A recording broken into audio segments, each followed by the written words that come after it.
Bienvenue sur notre plateforme d'enseignement, d'études bibliques, de motivation chrétienne et de partage d'expériences Rise in Christ, qui veut tout simplement dire s'élever en Christ, grandir en Christ, ressusciter en Christ. Alors, nous continuons notre parcours sur les traces des témoins oculaires qui ne sont rien d'autre que les 12 apôtres de l'agneau.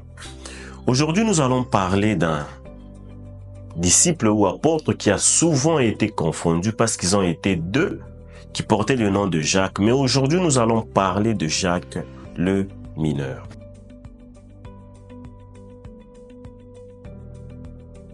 Je suis Jacques, fils d'Alphée, souvent appelé Jacques le mineur.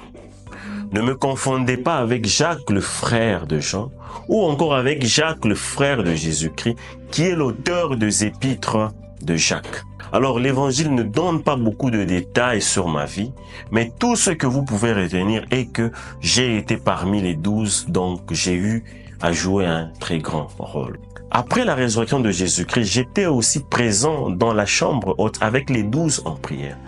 Bien qu'on ne parle pas de moi, j'ai quand même continué à annoncer la bonne nouvelle. La tradition juive parle de ma mort. Alors, qu'est-ce que mon histoire vous enseigne? Premièrement, on peut être discret mais puissant dans la foi.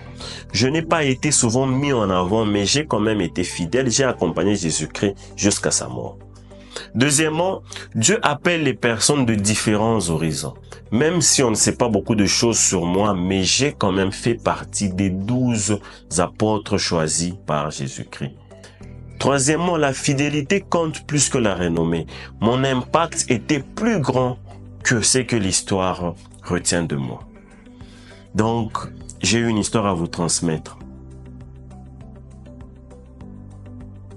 Alors, nous sommes arrivés à la fin de ce programme. Nous avons parlé aujourd'hui de Jacques le mineur, à ne pas confondre avec Jacques le majeur et Jacques le frère de Jésus-Christ.